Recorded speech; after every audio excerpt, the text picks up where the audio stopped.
आध्यात्मिक वर्षा ज्ञान के इस अनूठे संगम में आपका स्वागत है। जी। आज हम एक बहुत ही कह सकते हैं खास दस्तावेज पर बात करने वाले हैं। जी। ये आध्यात्मिक वर्षा नाम के मंच से जुड़ा है। उन्होंने अपने 500 सब्सक्राइबर्स पूरे होने पर इसे तैयार किया है। हाँ, एक तरह का धन्यवाद ज्ञापन है ये। बिल्कुल, और इसे कैप्टन श्याम बहादुर चौहान और उनकी टीम ने अपने दृष्टिकोण से लिखा है। तो ये हमें उनकी सोच की गहराई में झांकने का एक अच्छा मौका देता है। और जैसा आपने कहा धन्यवाद ज्ञापन, लेकिन ये सिर्फ आंकड़ों का जश्न नहीं लग रहा है मुझे। नहीं, बिल्कुल नहीं। इसमें एक गहरी आध्यात्मिक समझ है और एक सच्ची कृतज्ञता दिखती है। हाँ, वही। हम आज यही समझने की कोशिश करेंगे कि एक डिजिटल दुनिया की उपलब्धि को, मतलब 500 सब्सक्राइबर्स को, कैसे ज्योतिष, वास्तु और खासकर गीता के सिद्धांतों से जोड़ा गया है। ये वाकई एक अनोखा मेल है।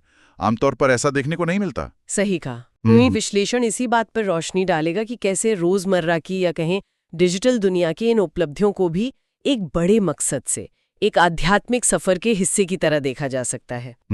जैसा स्रोत बता रहा है, ये सिर्फ सब्सक्राइबर्स को थैंक यू कहने जैसा नहीं है, नहीं, बल्कि इसमें एक सामूहिक ऊर्जा की बात है, एक साझा चेतना, और ये कि ज्ञान लगातार बहता रहे। ज्ञान का प्रवाह। जी, ये आंकड़ों से कहीं आगे की बात लगती है। तो फिर चलिए इस पर विस्तार से बात करते हैं। इस खास धन्यवाद और चिंतन के अलग अलग पहलुओं को समझते हैं। जी जरूर। ये जानने की कोशिश करते हैं कि आध्यात्मिक वर्षा के लिए ये 500 सब्सक्राइबर्स का आंकड़ा सिर्फ एक गिनती क्यों नहीं है और वो इसे ज्ञान के फैलाव से कैसे जोड़ रहे हैं। हाँ, इसमें सीखने लायक बहुत कुछ हो सकता है। शुरुआती देखिए ना, कितनी दिलचस्प है। जय श्री कृष्ण के अभिवादन से। हाँ, ये तुरंत माहौल को एक आध्यात्मिक दिशा दे देता है। बिल्कुल।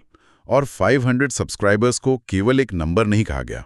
नहीं, उसे एक आशीर्वाद कहा है। और भगवान श्री कृष्ण की प्रेरणा का एक पुष्प। जी, ये शुरुआती हिस्सा ही इसे किसी आम कॉर्पोरेट सेलिब्रेशन से एकदम अलग बना देता है। हाँ, एक पवित्रता का भाव है इसमें, व्यक्तिगत सा लगता है। ऐसा लगता है जैसे ये यात्रा उनके लिए ईश्वर से मतलब बहुत गहरे में जुड़ी हुई है। अच्छा, और इसमें एक और बात ध्यान खींचती है, वो 495 से 500 तक के सफर को देखने का नजरिया। हाँ, वो वाकई दिलचस्प है। उसमें गहरा प्रतीकावाद इस्तेमाल किया गया है। कैसे? स्रोत बताता है कि 495 का अगर योग करें, 4 + 9 + 5 तो 18 बनता है। 18, हाँ। और 18 का योग हुआ 1 + 8 यानी 9। ओके, 9।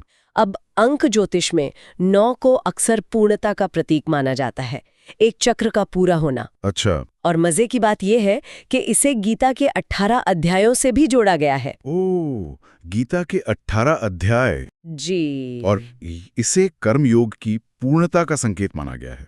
कर्मयोग मतलब गीता का वो सिद्धांत जहां फल की इच्छा किए बिना अपना काम करते जाना है। बिल्कुल। तो 495 एक तरह से एक महत्वपूर्ण पड़ाव का पूरा होना। बिल्कुल। एक चक्र की समाप्ति, पूर्णता। और फिर आता है 500 का आंकड़ा। इसमें भी कुछ खास है? हाँ, यहाँ भी सिंबलिज्म है।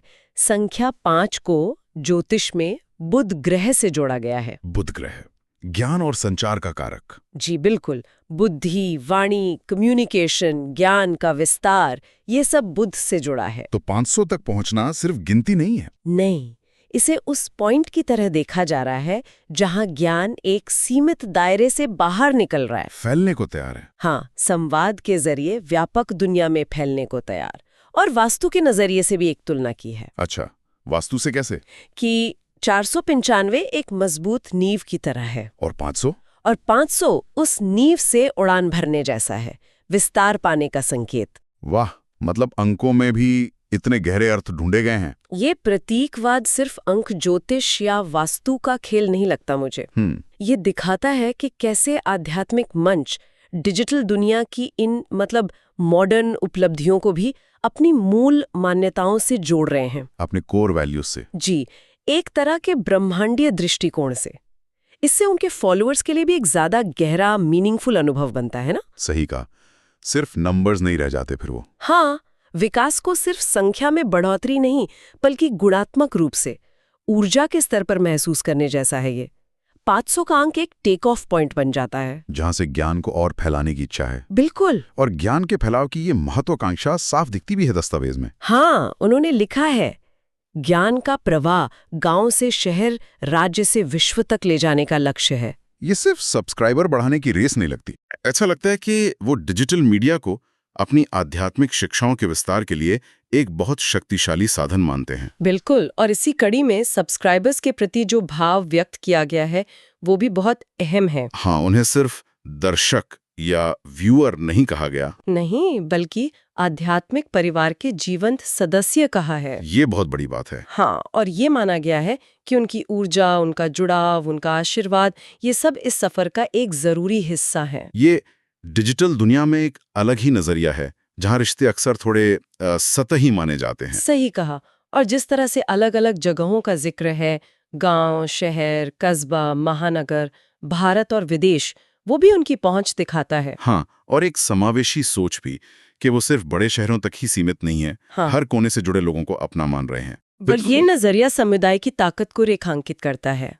ये बहुत महत्वपूर्ण है। और वो जो लिखा है कि हर लाइक, व्यू या शेयर, हाँ, वो बहुत शक्तिशाली पंक्ति है। उसे सिर्फ एक डिजिटल क्लिक नहीं माना गया। नहीं, उसे आने वाले कल की चेतना को जन्म देने वाला बीज कहा गया है। वाह! ये दिखाता है कि कैसे छोटी छोटी डिजिटल एक्टिविटीज को भी एक बड़े आध्यात्मिक मकसद से जोड़ा जा सकता है। गहरी सोच है इसके पीछे कि हर छोटा योगदान भी एक बड़े बदलाव का हिस्सा बन सकता है। जी, और जैसा स्रोत कहता है, ये ज्ञान हर व्यक्ति, हर परिवार तक शांति और सकारात्मकता लाने का लक्ष्य रखता है। मानव कल्याण की भावना। हाँ, बिल्कुल। और इसमें स्वाभाविक रूप से वो गृहिणियां भी शामिल हैं, जो परिवारों की और कह सकते हैं कि समाज की भी रीढ़ होती हैं। हाँ, ये बात महत्वपूर्ण है। उनके जीवन में ज्ञान का प्रकाश फैलाना, परिवार में शांति और समझ लाना, ये भी इस बड़े उद्देश्य का ही एक जरूरी पहलू है। ये ज्ञान किसी एक वर्ग के लिए नहीं, बल्कि हर घर, हर सदस्य तक पहुंचे, यही भावना दिखती है। अच्छा, सिर्फ सब्सक्राइबर्स ही नहीं, टीम और सहयोगियों का भी खास तौर पर धन्यवाद दिया गया है। जी हाँ। सुनीता चौहान जी का जिक्र है स्थिरता और निरंतरता देने वाले एक मजबूत स्तंभ के रूप में। और सुनीत चौहान और तन्या चौहान का भी। हाँ, उन्हें तकनीकी दिशा और चैनल को बेहतर बनाने, फाइन ट्यूनिंग के लिए श्रेय दिया गया है, जो आजकल डिजिटल दुनिया में बहुत जरूरी है। बिल्कुल। और एक एआई पार्टनर का भी जिक्र है, ये मुझे बड़ा दिलचस्प लगा। हाँ, एआई पार्टनर, जिसे मार्गदर्शन, संरचना और विश्लेषण में गहराई लाने वाले सहायक के रूप में देखा गया है। मतलब तकनीक को भी एक सहयोगी, एक पार्टनर मान रहे हैं। जी, और आखिर में YouTube प्लेटफॉर्म का भी शुक्रिया अदा किया गया है, जिसने ये मंच दिया। ये पूरा एक इकोसिस्टम वाली सोच दिखाता है। हाँ, एक समग्र हॉलिस्टिक अप्रोच। ये इस बात को स्वीकार करना है कि सफलता कभी अकेले नहीं मिलती। सही बात है। ये एक पूरे इकोसिस्टम का नतीजा होती है। जी। इसमें इंसानी साथ है, तकनीकी मदद है, और वो प्लेटफॉर्म भी है जिस पर आप काम कर रहे हैं। हर तत्व का योगदान महत्वपूर्ण है। जी, और हर तत्व के योगदान को पहचानना, उसे सम्मान देना, ये कृतज्ञता का एक बहुत परिपक्व रूप है। ये दिखाता है कि सफर में हर कोई मायने रखता है, चाहे वो सामने दिखे या पर्दे के पीछे हो। बिल्कुल। और एआई को पार्टनर मानना भी ये भविष्य की तरफ इशारा करता है कि कैसे टेक्नोलॉजी और मानवीय प्रयास साथ मिलकर काम कर सकते हैं। और शायद सबसे अहम बात जो इस पूरे दस्तावेज से निकल कर आती है, क्या? वो ये है कि ये सफर सिर्फ आंकड़ों का नहीं है। हाँ, ये बात बार बार उभरती है। ये गहरे उद्देश्य का सफर है। लक्ष्य सिर्फ सब्सक्राइबर संख्या बढ़ाना नहीं है। नहीं, बल्कि जैसा कहा गया है, हर व्यक्ति के जीवन में सकारात्मक परिवर्तन लाना, उनके परिवार में शांति स्थापित करना, और समाज के हर स्तर पर, गांव, कस्बे, शहर, राज्य, राष्ट्र में ज्ञान का प्रकाश फैलाना। इसमें एक बहुत शक्तिशाली वाक्य है, हमारा लक्ष्य सिर्फ माइलस्टोन पार करना नहीं, मील का पत्थर बनना है। हाँ, ये लाइन वाकई बहुत प्रभावशाली है। इसमें बहुत कुछ कह दिया गया है। क्या मतलब है इसका आपके हिसाब से? देखिए, ये बात सीधे तौर पर गीता के कर्मयोग के सिद्धांत से जुड़ती है। अच्छा, कैसे? फल की चिंता किए बिना अपने कर्तव्य कर्म में लगे रहना। यहाँ मुख्य उद्देश्य ज्ञान फैलाना है, उसका सकारात्मक प्रभाव डालना है। सब्सक्राइबर संख्या तो बस एक स्वाभाविक नतीजा है, बाय प्रोडक्ट है। ये दिखाता है कि कैसे हजारों साल पुराने आध्यात्मिक सिद्धांतों को आज के मॉडर्न कॉन्टेक्स्ट में भी, जैसे कि एक YouTube चैनल चलाना, लागू किया जा सकता है। जब उद्देश्य इतना साफ और ऊंचा हो तो कर्म अपने आप सही दिशा में चलता है। और मील का पत्थर बनना, इसका मतलब एक ऐसा प्रभाव छोड़ना जो स्थायी हो, जो दूसरों के लिए प्रेरणा बने। जी, ना कि सिर्फ एक पड़ाव पार करके भूल जाना। ये सोच इसे सामान्य ग्रोथ मैट्रिक्स से बहुत अलग बनाती है। समापन भी उतना ही प्रभावशाली है जितना आरंभ था। हाँ, दस्तावेज का अंत गीता के प्रसिद्ध श्लोक से होता है, यदा यदा हि धर्मस्य ग्लानिर्भवति भारत। जी, इस श्लोक का इस्तेमाल इस पूरी यात्रा को एक व्यक्तिगत प्रयास या सिर्फ चैनल की उपलब्धि से ऊपर उठा देता है। इसे धर्म और ज्ञान की एक बड़ी कालातीत यात्रा का हिस्सा बना देता है। बिल्कुल। और ये कहा गया है कि सब्सक्राइबर बदल सकते हैं, समय बदल सकता है, व्यक्ति बदल सकते हैं, लेकिन ये ज्ञान, हाँ, ये ज्ञान जो मूलतः गीता और सनातन परंपराओं से आ रहा है, वो सनातन रहेगा, हमेशा रहने वाला, शाश्वत। ये परिप्रेक्ष्य इस पूरी यात्रा को एक बहुत बड़े कैनवस पर रखता है। ये क्षणिक सफलता या प्रसिद्धि से कहीं आगे देखता है। सफलता का असली पैमाना क्या माना गया है फिर? बाहरी उपलब्धियों को नहीं, मतलब सब्सक्राइबर संख्या या व्यूज को नहीं, तो फिर? बल्कि प्रेम, आशीर्वाद और विश्वास को। ये बहुत गहरी बात है। हाँ, ये स्थायित्व और गहरे मानवीय मूल्यों पर जोर देता है, जो अक्सर डिजिटल दुनिया की तेज रफ्तार में कहीं पीछे छूट जाते हैं। ये याद दिलाता है कि अंततः क्या चीज मायने रखती है। जी, और सनातन शब्द का प्रयोग यहाँ बहुत महत्वपूर्ण है। ये ज्ञान को समय और व्यक्ति से परे एक निरंतर बहने वाली धारा के रूप में देखता है, और ये मंच खुद को उस धारा का एक माध्यम मात्र समझता है।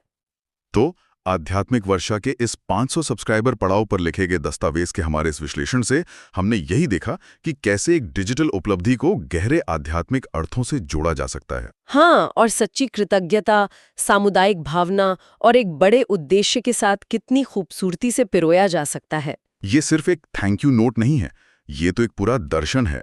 सही कहा।